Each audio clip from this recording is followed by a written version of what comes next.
Dans son autobiographie, Comment te dire au revoir, Stéphane Tapie, 53 ans, ne cesse d'imposer qu'une règle, ne rien cacher.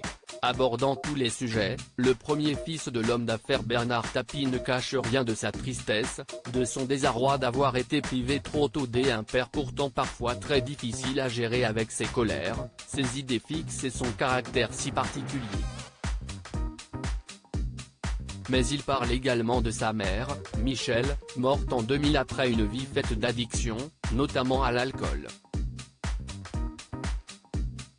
Une maladie qui l'a même empêché, lui, de voir son père alors qu'il était adolescent, comme il l'a récemment raconté en interview pour Sud Radio, « Je ne veux à cette maladie d'avoir pourri notre relation et mon enfance par la seule occasion.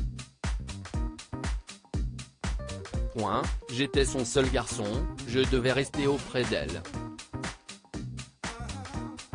Si est-il une des raisons pour lesquelles je ne voyais jamais mon père. Je me sentais investi de rester avec elle jusqu'à l'âge de mes 12-13 ans, raconte-t-il conscient d'avoir grandi trop vite pour son âge.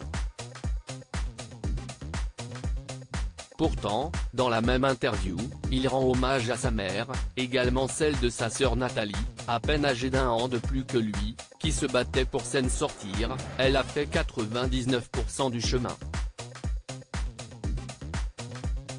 Elle a enfin identifié qu'elle était malade. Au moment où elle s'en sort, elle attrape une leucémie. Au moment où on devait redémarrer une nouvelle vie, il y en a une encore plus catastrophique qui s'annonce. Des souvenirs remplis d'émotions pour lui, et sûrement pour sa sœur aînée, qui reste cependant ultra discrète comme elle l'a toujours fait. La mère que je souhaite à tout le monde. Heureusement pour lui, Stéphane Tapie a pu ensuite compter sur Dominique, la deuxième épouse de son père et la mère de son demi-frère Laurent, 48 ans, et de sa demi-sœur Sophie, 34 ans. Dans son livre, il la couvre d'ailleurs de compliments. J'ai une admiration incommensurable pour elle.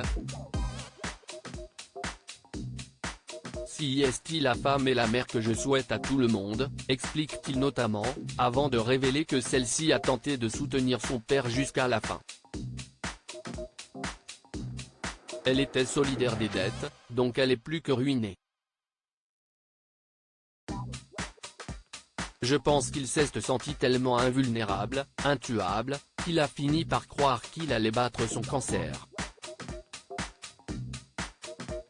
Je pense qu'il est parti avec ce vrai regret de ne pas l'avoir mis à l'abri. Si est-il la seule chose où j'ai une vraie amertume envers lui. Pour ça je lui en veux, de pas l'avoir mise à l'abri, elle, argumente qu'il en est fait.